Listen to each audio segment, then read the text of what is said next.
Okay, so we have an update here on some more NCAA women's basketball. And I'm banning it here after there is some technical difficulties, but I'm back. North Dakota beat South Dakota 80-54. That was a mid-coast sports that were beat. They have live sporting events from North and South Dakota, as they're based out of South Dakota. They do have live sporting events from Division 1, Division 2, Division 3 colleges, like high school sports, but mainly it's like Division 1. They do have like high school sports occasionally, like local like minor league. Like they don't have any pro sports teams, but they do have like MBG league and like MLB, like AAA, AA, single A affiliates.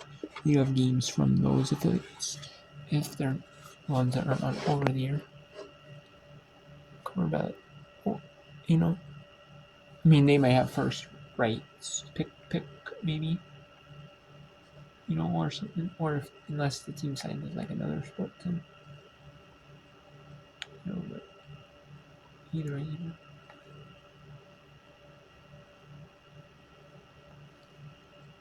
Then we have some other games. We had North Texas beat Rice 61-53. Sorry, I couldn't show it. No one really showed. In Tulsa, I couldn't show. Tulsa beat North Florida like 79-64. I couldn't show that. But we have third quarter here. St. Louis 53-50 over George Washington. George Washington doubled up on St. Louis, made it close. Memphis 59-50 over UTSA.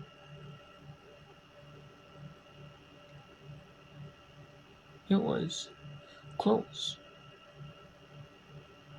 There's actually 1 point UTSA lead at the third quarter break, but Memphis has made it big. We have Elijah Smith, 10 points, 13 rebounds, 5 steal game. We have Louisiana up a point on Arkansas State, 2 of the top Sunbelt teams, behind James Madison, 42-41. The winner will be a game behind James Madison. Denver, 40-39 over Kansas City. Denver looking for the first Summit League win of the season. We have halftime. Boise State, 42-27 over San Jose State. And we have Nevada, down 7 to Wyoming, 47-40. Carl State, 27-14, with 1:14 in the first half. And Fresno State, 27-16 over Utah State. Utah State, they're looking for their second win of the season and their first Mountain West Conference win. Seton Hall leads Marquette 18-12. Oregon leads winless in the Big Ten Purdue 20-14, 6:41 in the second quarter. UNLV leads 40-20 over Air Force of minute 52 in the second quarter. A quick first half for that one. And Penn State early on leads UCLA 2-1.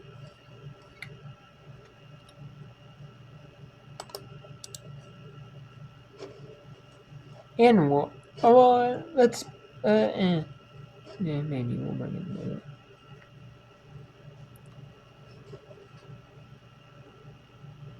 Maybe we'll bring in the dad in a little bit.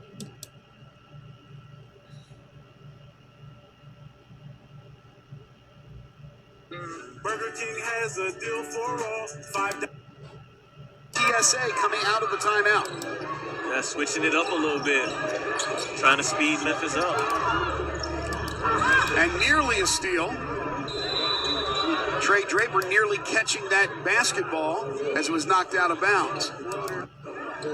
Memphis basketball when we return, another timeout on the floor here at El Marone Fieldhouse. 4:06 remaining, 59-51. Memphis with the lead. And since there was a media time up there, let's go to Louisiana. 44-42 for Arkansas State. Both teams are pretty even in overall record. I mean, Arkansas State played 1 non-conference game and lost it. That's their only difference between these two teams. Otherwise, they're solid, both even teams, and solid in Sunbelt play. Which, I mean, for a lot of these mid-majors, it's where you want to be. Solid in there. But you also want to do well in the non-conference as best as you can. because that can help you. If you don't, especially if those teams that don't make it the NCAA tournament, they can really, a lot of these mid-majors, aren't necessarily like the best teams. When it comes, I mean, they're not necessarily like all these will run big leagues. So you're not going to see them in there, but some of these teams you might in certain in conferences, but a lot of them are, if they don't win their conference tournament, they're going to the NCAA. They're going to like the WBIT, the WNIT. So, but if they perform well in non-conference and in conference, it gives them, and they don't win their conference tournament, it gives them a lot more. They can.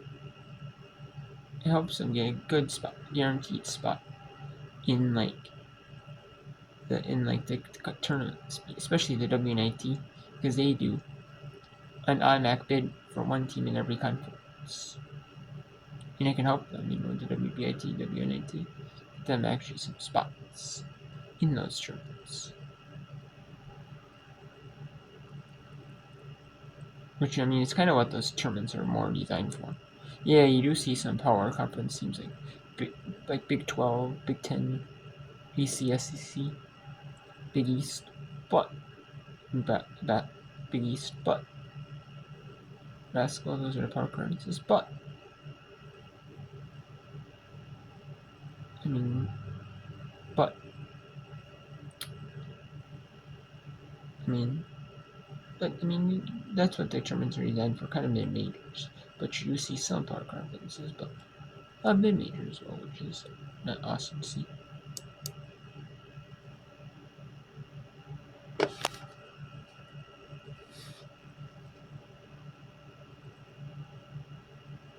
And the three, no.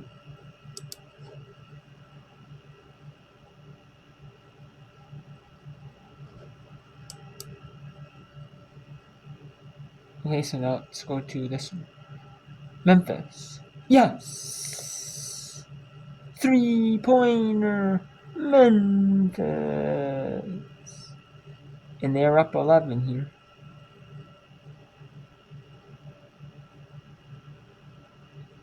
And that's and one for UTSA.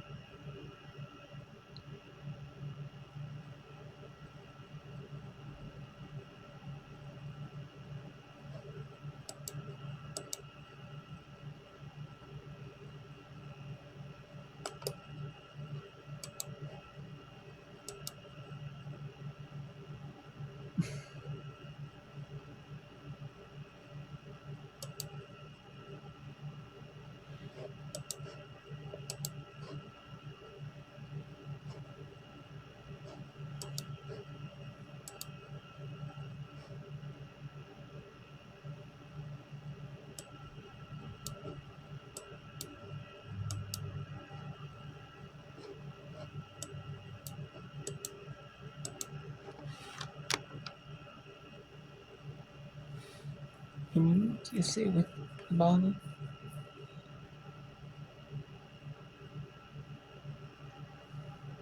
Come on. And there is another three. Tigers bench. A defensive meltdown on that play, and then Hageman gets fouled by Nina De Leon Negron, who thought that she got ball. And we could hear Coach Simmons, I could hear it through the headset. She said you have to communicate on the switches, especially when they're running that little flex cut. And she's absolutely right, because you get a cross screen, down screen, you give up a wide open three on the wing right in front of the UTSA bench. And they've been good communicating for the most part. That was a breakdown. There you see Karen Aston. And now they get the steal. And then a foul called against Memphis, and that will put UTSA in the bonus. And Coach Simmons is really upset. I think she's upset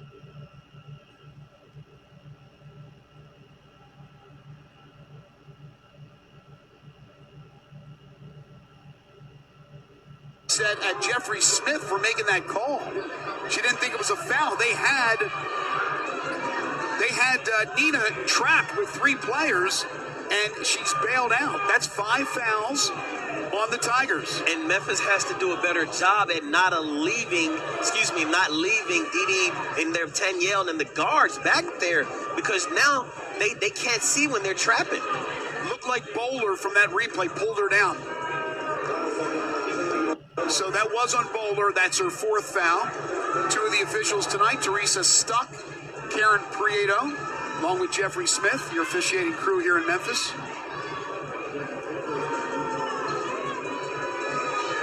And here's another look at it, right? You see right here, they have the trap, and then Tilly, I mean, that's a good call. Yeah, it looked like she pulled her down. So here's Nina De Leon Negron, 69.6% from the free throw line, buries the first. And you can expect UTSA to go right back to what has been successful in the last 39 seconds. They're currently on a 7-0 run, and it's all been because of the press. Lane violation. And it's against UTSA. It didn't go in anyway, but they commit the lane violation. So Memphis basketball, 2:53 to play in the 4th. Lead is at 4 for the Tigers.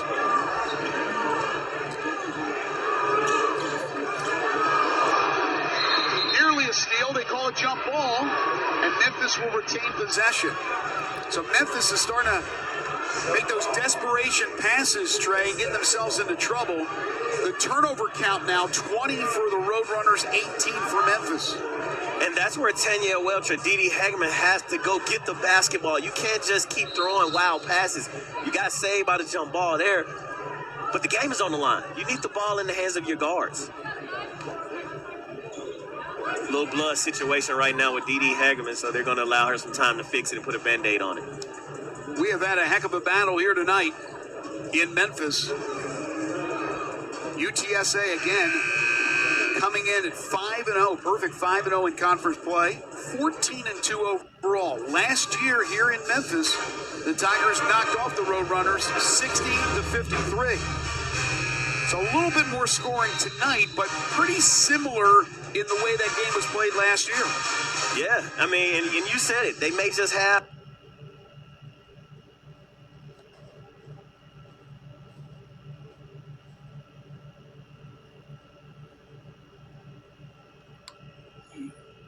Yes.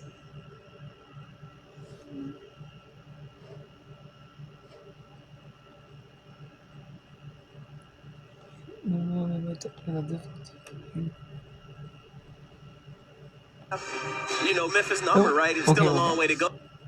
All right, we're coming in now.